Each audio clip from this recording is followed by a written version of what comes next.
your hair down.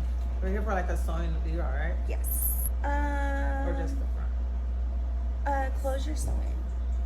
Yeah. How long is your hair? During this service, the whole time I was questioning, should I charge her extra? Should I charge her extra? I was braiding for an hour and a half. Usually I braid for an hour. And still I was like, should I charge her extra? My arms started hurting. And I was like, should I charge her extra? Because her hair is so long and thick. And it took me longer, way longer than I usually should. And, you know, as a hairstylist, you charge by your time. But in the end, I did ask my followers on my stories to ask if I should have charged her extra. And it was on my bad because I already charged her before her service. That is a part of my policy. You pay 100%. And I didn't charge her extra, you guys. I didn't feel well charging her extra because even though I did more, it didn't sit well with me.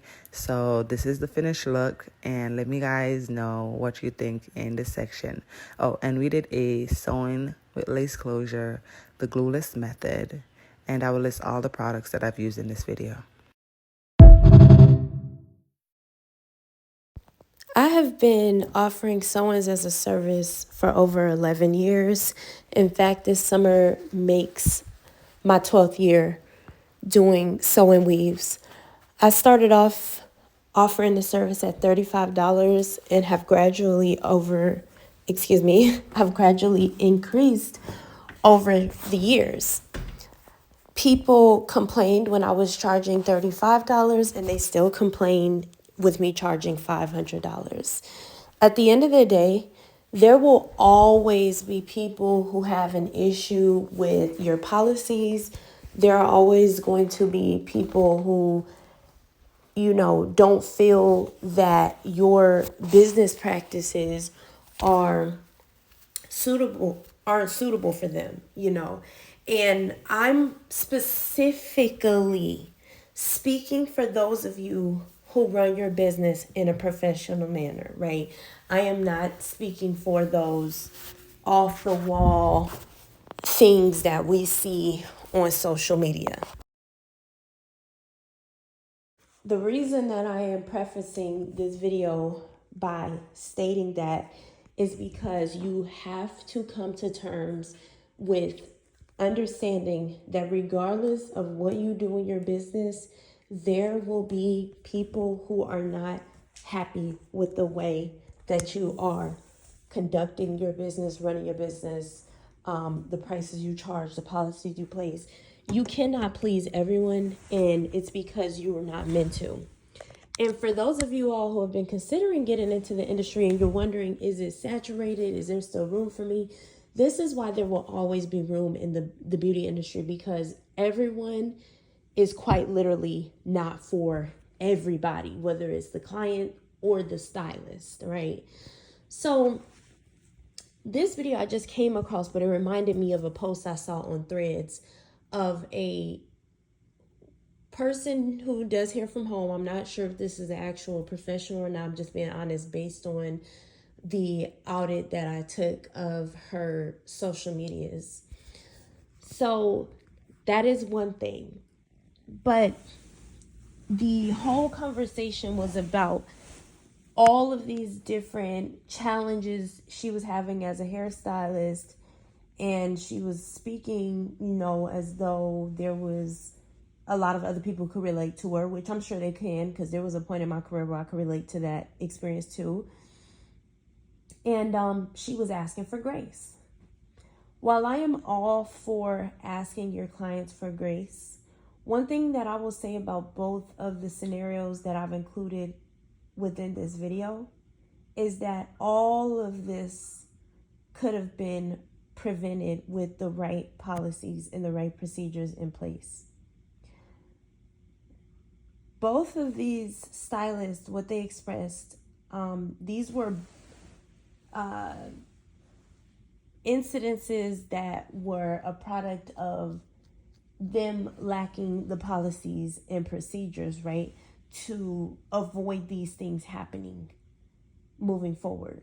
And so in the case of the lady who was wondering if she should charge more, which I could understand where she's coming from, I don't believe she should have charged her more at the end of the service. I think that if she was going to adjust the price once she saw her hair, she should have done it beforehand and offered the girl a refund if she was not interested, right? But my thing is, before you even have to find yourself in contentious, awkward situations like that with clients, this is why I do not believe in same day appointments. I believe you should start incorporating a meet and greet into your client journey. Once I began doing that, once I began implementing a kind of meet and greet consultation into my client journey, it dramatically eliminated these issues for me. I rarely have this problem anymore. And if I do, it's usually when I do not funnel people through my client journey. I do not agree with the people in the comments, but like I stated in my last video about the how to implement detangling fees in terms of service into your business, you have to get to a place where you value consumer feedback just to kind of see what solutions you can create for those who want to take advantage of them. But ultimately, you also have to understand that the people you are speaking to don't have experience doing what you're doing. And even if they do, but they don't necessarily agree, they are not you, they are not your business, So you have to take people's opinions with a grain of salt. Lastly, this is why I pretty much exclusively work with the professional clientele. I do have outliers because as I have kind of taken breaks away from the industry just to kind of explore other things, I have not been as all in as I used to be, right? Because I'm a little bit more transient right now. I'm doing my online things now.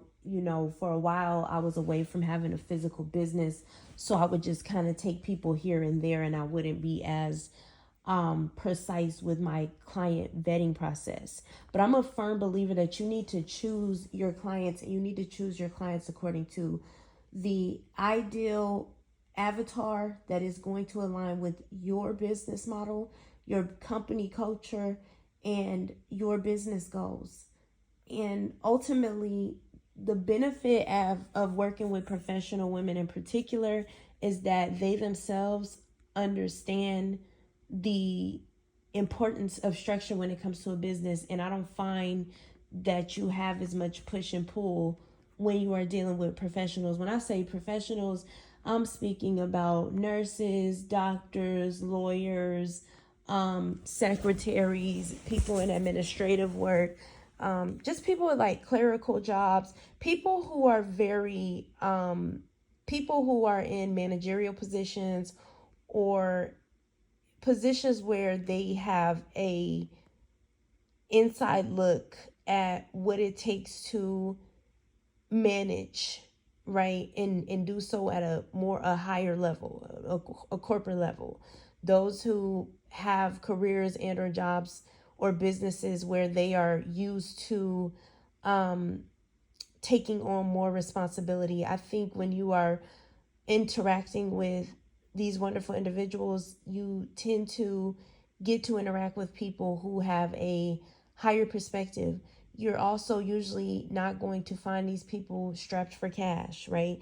These are going to be people who usually value their time more than penny pinching, right? So for them, as long as they're getting a quality service and as long as they're getting the results they need and you are saving them time, they're not going to nickel and dime you as long as everything is within reason and you're communicating the value to them.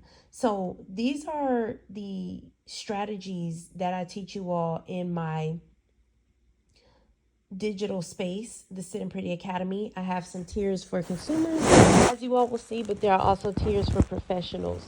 When you enroll into the professionals tiers, you get access to all of the information. So not only are you going to get the business teachings, but you're also going to get the technical classes as well.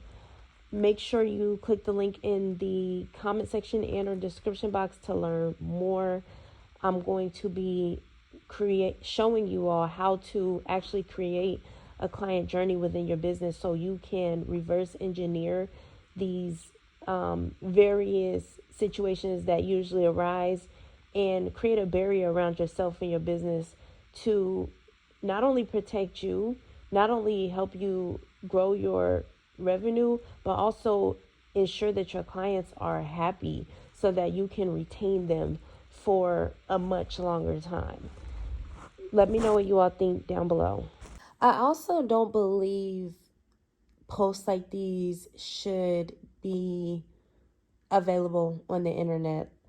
There are private Facebook groups where you can interact with other beauty professionals and ask them about their input, but I don't believe it's beneficial for the overall image of professional stylists to include the public in on these conversations.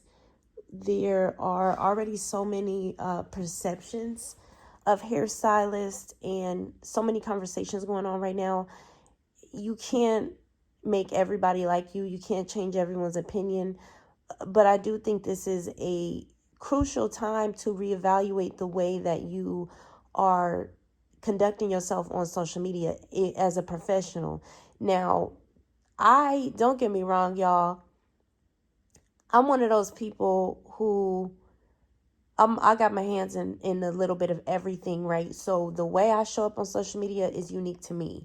But if you are someone who is very serious about what you do and you want to simply be in the beauty biz, you're not interested in politics or anything like that, I think you have to be very careful with the way that you conduct yourself online and the way that you represent yourself.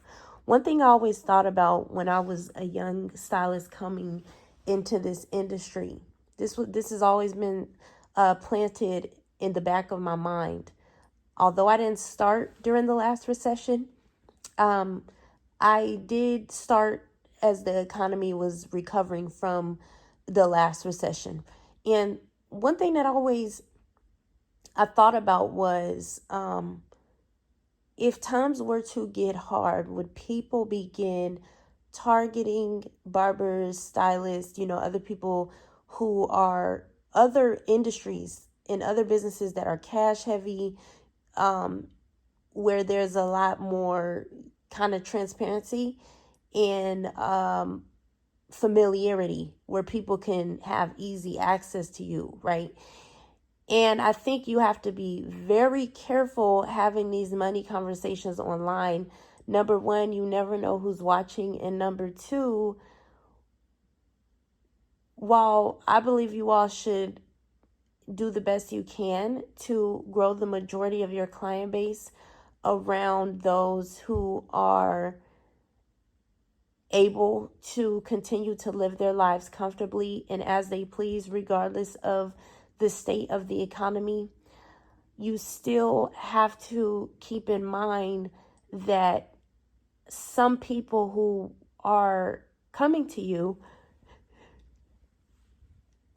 as well as some of your prospects, may be simply treating themselves to your services, even though it might not be easy to do so. So a lot of you all are online speaking on how slow you are right now and what have you. I don't believe in lowering your prices, but you don't want to isolate your clients. We are completely out of the luxury black girl era. A lot of people seem to have not gotten the memo that died with the stimulus checks and the PPP loans during the pandemic, right? The majority of people are back to their normal realities, and if not worse right now. And so you have to reassess the way that you are marketing yourself and showing up on social media. So I'm going to be speaking more about this in this academy. Make sure you enroll today.